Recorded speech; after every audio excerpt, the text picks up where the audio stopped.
आज जब मैं सुबह डंबल से एक्सरसाइज कर रहा था तो मेरे मन में एक विचार आया। विचार ये आया कि मान लीजिए कि मैं ये डंबल से एक्सरसाइज किसी जिम में कर रहा हूँ और मेरे हाथ से डंबल छटक जाए और डंबल छटकने के बाद पास में खड़े किसी व्यक्ति को डंबल लग जाए और ऐसा होने से वो जो व्यक्ति है या तो गंभीर रूप से इंजर्ड हो जाए, घायल हो जाए या फिर उसकी डेथ हो जाए, तो ऐसी दशा में भारतीय विधि में क्या कोई ऐसा प्रावधान है जिसकी वजह से मुझे इस कार्य से माफी मिल जाएगी? तो आज हम इसके बारे में बातचीत करेंगे।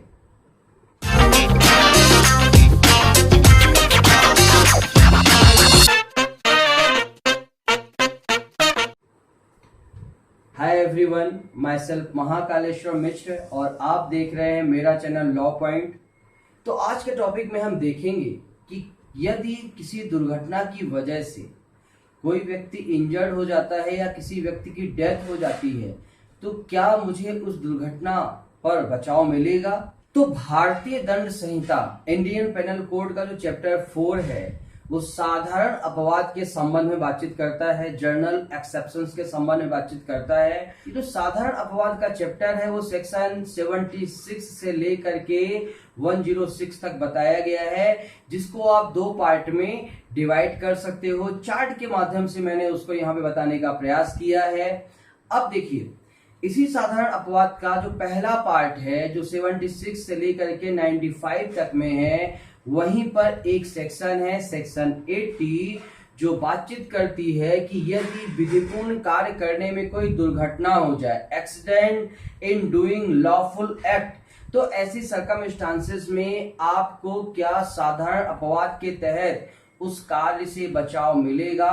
क्या वह कार्य अपराध मानी जाएगी कि अपराध नहीं मानी जाएगी? और यदि अपराध नहीं मानी जाएगी तो ऐसी कौन कौन से एसेंशियल एलिमेंट्स है जिसको शामिल करने पर ही दुर्घटना में हुआ कोई भी कार्य या लोग अपराध में शामिल नहीं किया जाएगा? आज हम इसको समझने का प्रयास करते हैं। तो धारा 80 यदि आप देखेंगे तो धारा 80 के 4 आवश्यक तत्व निकल के सामने आते हैं। पहला आवश्यक तत्व है कि कोई भी बात दुर्घटना या दुर्भाग्य के साथ की गई हो। तो एक्सीडेंट क्या है, दुर्घटना क्या है?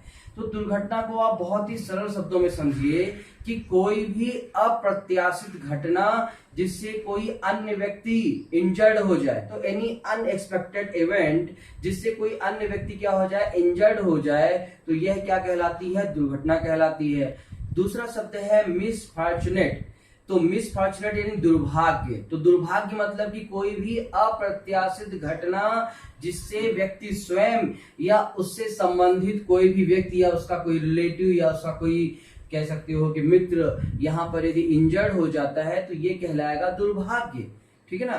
तो ये दुर्घटना या दुर्भाग्य से विदाउट इंटेंशन और नॉलेज, बिना आपराधिक आशय या ज्ञान के साथ यहाँ पर यह कार्य होना चाहिए। ये दूसरा आवश्यक तत्व है, क्योंकि यदि आपराधिक आशय होगा आपके मन में तो वह अपराध में चला जाएगा। यदि आप कोई भी ऐसा कार्य कर रहे हो जिससे आपको ज्ञान है कोई दूसरा व्यक्ति इंजर्ड हो सकता है, वह भी अपराध हो जाएगा। जैसे मान लीजिए कि मैं डंबल्स की बजाय मैं तलवार ले लेता हूँ और तलवार से प्रैक्टिस कर रहा हूँ। अब तलवार से मैं प्रैक्टिस करूंगा तो स्वाभाविक बात है कि वहां पर आसपास के लोगों को इंजर्ड होने की संभावना ज्यादा हो जाएगी। तो यहाँ पर आपराधिक आशय भी नहीं होना चाहिए और ज्ञान भी नहीं होना चाहिए। तीसरा यहाँ पर आवश्यक तत्व है इसका कि जो कार्य मैं कर रहा हूं वह विधिपूर्ण कार्य होना चाहिए, लीगल एक्ट होना चाहिए, विधिपूर्ण प्रकार से कर रहा हूं और विधिपूर्ण साधनों का प्रयोग कर रहा हूं। तो लीगल एक्ट हो, लीगल मैनर में किया गया हो और विथ लीगल मीन्स, विधिपूर्ण साधनों के द्वारा किया गया। लीगल मीन्स का मतलब जैसे मान लीजिए कि मैं बंदूक लेकर के फायरिंग कर रहा हूं। अब बंदूक लेकर के मैं शूटिंग या फायरिंग कर रहा हूं तो ऐसे सर्कमस्टांसेस मुझे इस बात का ध्यान रखना पड़ेगा कि मैं किसी सुनसान या किसी ऐसी जगह पे हूं जहां पर ही इसकी प्रैक्टिस हो सकती है।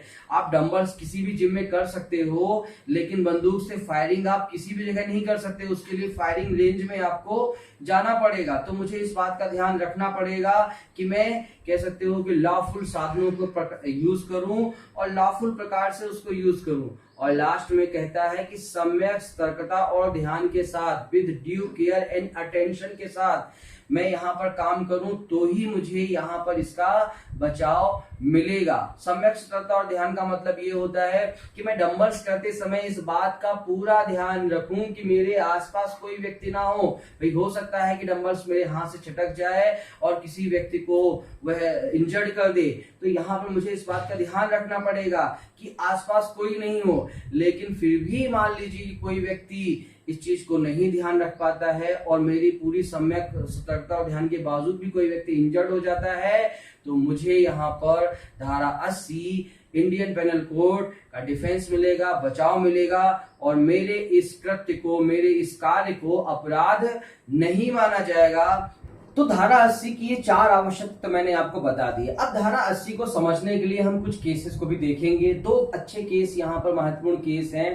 पहला केस है रंगास्वामी वर्सेस एम्परर का, सम्राट का। इस केस में फैक्ट ऐसे थे कि एक शिकारी शिकार करने जंगल में जाता है और रात में वह शिकार कर रहा था और अचानक उसको किसी झाड़ियों के पीछे से कोई आवाज सुनाई दी, तो उसको लगा कि भाई जिस खरगोश का वो शिकार करना चाह रहा है उसी झाड़ी के पीछे है, और उसने गोली चला दी। लेकिन उस गोली से पास में किसी खेत में काम कर रहा कोई किसान की डेथ हो गई। तो न्यायालय ने यहाँ पर शिकारी के कार्य को दुर्घटना के तहत किया गया कार्य माना और धारा 80 के तहत उसको बचाव प्रदान किया। दूसरा केस है जगेश्वर वर्सेस एम्परर का। यहाँ पर एक अभियुक्त लाठी से किसी दूसरे व्यक्ति को मारने जा रहा था, लेकिन लाठी जैसे ही उसने मारने का प्रयास किया वैसे ही पीड़ित की पत्नी अपने बच्चे के साथ, बच्चा जो गोद में उसकी पत्नी के था, बीच में आ जाती है और वो लाठी तेजी से बच्चे को लगती है और बच्चे की डेथ हो जाती है। अब यहाँ पर न्यायालय के सामने प्रश्न आया कि क्या यहाँ पर अभियुक्त को धारा 80 का बचाव देना चाहिए। तो न्यायालय ने यहाँ पे साफ साफ मना कर दिया कि ये जो कार्य किया जा रहा है ये आपराधिक कार्य है, आपराधिक आशय के साथ किया जा रहा है और विधिपूर्ण साधनों के साथ नहीं किया जा रहा है, यानी कि इलीगल मीन्स के माध्यम से अविधिपूर्ण साधनों के साथ इस कार्य को किया जा रहा है। इसलिए अभियुक्त को धारा 80 का बचाव नहीं मिलेगा। उसके कृत्य को अपराध माना जाएगा, गंभीर अपराध नहीं माना जाएगा, छोटा सा अपराध माना जाएगा, उपहति का, हर्ट का अपराध माना जाएगा और हर्ट की धारा उसके ऊपर लगेगी। बच्चे को मारने के लिए, उसकी डेथ के लिए, बच्चे की मृत्यु के लिए उसके ऊपर मर्डर का चार्ज नहीं लगेगा। बस यही यहाँ पर उसको कह सकते हो बेनिफिट मिलेगा, लेकिन धारा 80 का बचाव अभियुक्त को नहीं मिलेगा। तो उम्मीद करता हूं कि आपको आज का मेरा लेक्चर अच्छा लगा होगा। यदि आपको मेरे लेक्चर पसंद आ रहे हैं तो आप मेरे चैनल को सब्सक्राइब करें, लाइक करें, डिसलाइक करें, कमेंट्स के माध्यम से मुझसे बात करें। घरों में रहिए, स्वस्थ रहिए, सुरक्षित रहिए और लॉकडाउन का अच्छी तरह से पालन कीजिए। कोरोना को इस देश से भगाना है। वर्तमान में जो स्थिति है लगातार भयावह होती जा रही है। उम्मीद करते हैं कि आप सरकार की सभी गाइडलाइन का पूरा करेंगे। तो इन्हीं सब अच्छी बातों के साथ मैं अपनी बातों खत्म करता हूँ। जय हिंद, जय भारत, नमस्कार।